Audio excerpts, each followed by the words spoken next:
Sekitar tahun 2009, setelah 3 tahun saya pulang tugas dari Jawa Barat, ada seseorang datang bertemu dengan saya.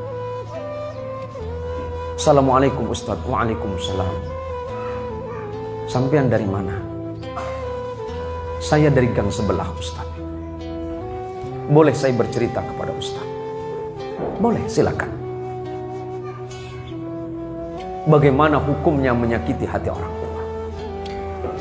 Saya jawab, Allah tidak akan ridho kepada orang.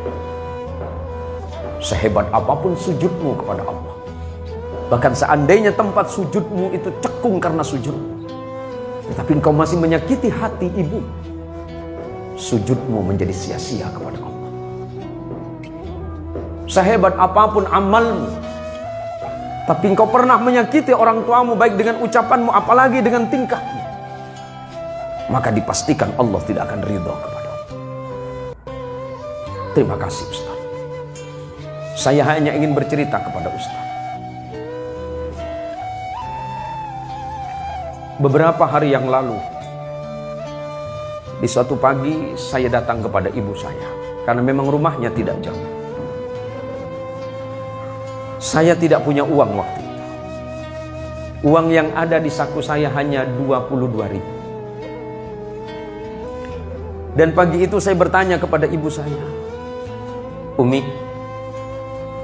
Umi pagi ini mau sarapan apa? Ibunya dengan lemah lembut menjawab, gak usah nak. Umi tahu kamu gak punya uang karena kamu belum punya pekerjaan.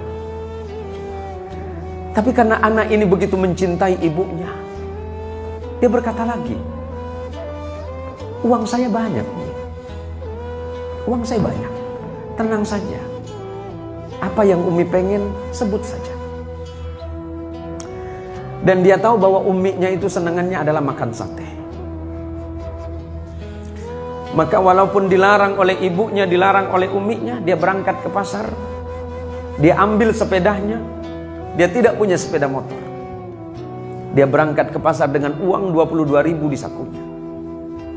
Kemudian 20.000 dia belikan sate. Kemudian dia kembali ke rumahnya dengan tersenyum kepada ibunya. Umi, saya belikan makanan kesenangan Umi. Mudah-mudahan Umi suka. Dan tanpa disadari oleh anak ini, ibunya ini meneteskan air mata. Karena ibunya tahu bahwa anak ini gak punya uang.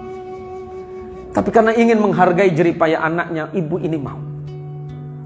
Dan setelah itu kemudian anak ini menyuapi ibunya. Dengan telaten dia menyuapi ibunya. Dan tanpa terasa ibunya kemudian berdoa kepada Allah. Nah, semoga Allah memberikanmu rezeki yang lebih. Hati ibunya bahagia. Bahagia hati. Padahal di samping kebahagiaannya ibunya bersedih. Karena anaknya punya uang satu-satunya. Dan setelah selesai ibunya disuapin, kemudian pamitan kepada ibunya. Mi, saya pamit kalau kira-kira ada apa-apa. Nanti Umi kasih tahu saja. Nanti selepas sholat duha saya mau berangkat. Saya ada janjian dengan orang. Selepas sholat duha kemudian anak ini berangkat dengan uang hanya 2.000 di sakunya. 2.000 rupiah. Di tengah perjalanan dia hanya berharap kepada Allah, ya Allah, ampuni dosa ibuku, ampuni dosa ayahku.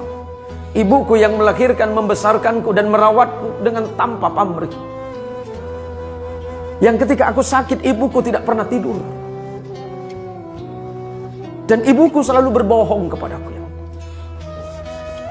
Padahal perutnya lapar, tapi ibuku selalu mengatakan kenyang.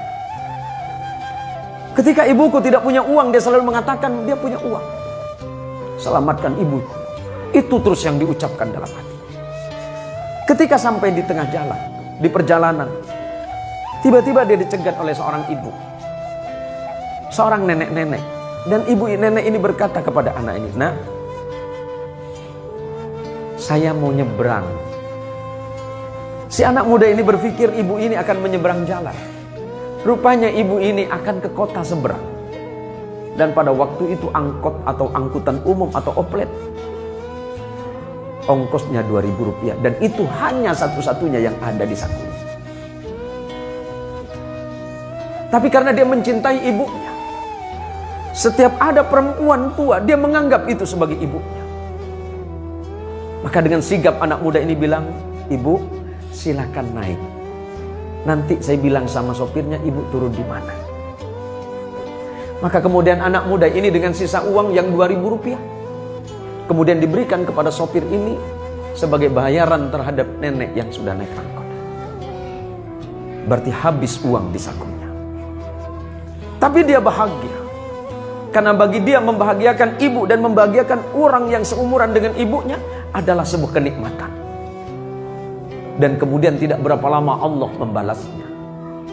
20.000 yang dia bayarkan untuk membelikan makanan ibunya dan 2.000 yang dia bayarkan untuk ongkos ibu tua tadi, Allah balas hanya dalam hitungan 30 detik. Dari arah depan tiba-tiba ada sebuah mobil mewah yang mengklakson dia. Kemudian sopir ini memanggil anak muda tadi. Dan kejadiannya ini sekitar tahun 2009. Dipanggilnya anak muda ini. Dia tanya, "Dek, kamu mau kemana?" "Saya ada janji dengan kawan, Pak. Ada yang bisa saya bantu." "Oh tidak. Coba ke sini." Tiba-tiba kemudian orang ini berkata kepada anak muda, "Saya punya sedikit rezeki, memang saya sudah janji dari rumah. Akan bersedekah atas nama ibu saya. Dan saya senang melihat." Padahal orang ini tidak saling kenal. Kemudian anak ini dengan bersusah payah mengatakan, "Pak, Bapak mungkin salah orang.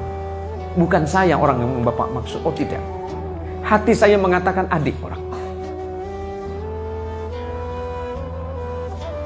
Tidak lama kemudian setelah orang ini menyodorkan amplop, si anak muda ini kemudian mengucapkan terima kasih dan memasukkan ke saku celana.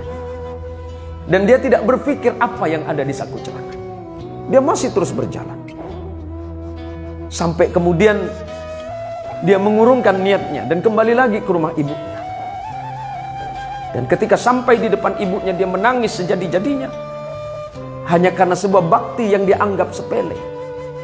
Ternyata Allah membalas 20.000 yang dibelikan makanan untuk ibunya, 2.000 untuk ibu tua yang seumuran dengan ibunya. Allah balas dengan jumlah 22 juta. Artinya apa? Bahwa bakti seorang anak kepada ibu itu tidak ternilai. Seperti apapun keadaan orang tua kita, mau baik dan buruk dalam pandangan orang lain, tetapi dia tetap orang tua kita yang patut kita hormati. Oleh karenanya saudaraku sekalian, para anak-anak, cerita hikmah yang saya sampaikan tadi, ini menjadi pelajaran penting bagi kita. Di tengah-tengah kehidupan modern yang seperti sekarang ini, di luaran sana banyak anak-anak muda yang cerdas dan pintar, tetapi ternyata mereka dalam keadaan kebingungan dan kesusahan. Baik itu yang mencari pekerjaan ataupun mencari rezeki. Padahal ilmu sudah mereka miliki. Padahal pengetahuan sudah mereka miliki, pengalaman luar biasa. Tapi Allah sulitkan hidupnya. Allah sulitkan mereka mencari rezeki. Boleh jadi salah satu yang menghalangi antara doa dia dengan Allah adalah dosa kepada orang tua yang tanpa disadari. Maka sebagai bakti kita kepada orang tua, jaga akhlak kita, jaga ucapan kita kepada orang tua, jaga perbuatan kita kepada orang tua, karena ridallah fi ridal walidain wa suhtullah fi suhtil walidain. Ridha Allah tergantung kepada ridha orang tua, dan kemurkaan Allah tergantung kepada kemurkaan kedua orang tua. Semoga Allah Subhanahu wa taala menjadikan kita semuanya orang-orang yang salih, anak keturunan kita menjadi anak yang salih dan salihah, istri kita menjadi istri yang salihah, suaminya menjadi suami yang salih, dan santri-santri yang ada di depan kita ini kelak adalah orang-orang yang mampu mendoakan kita semuanya.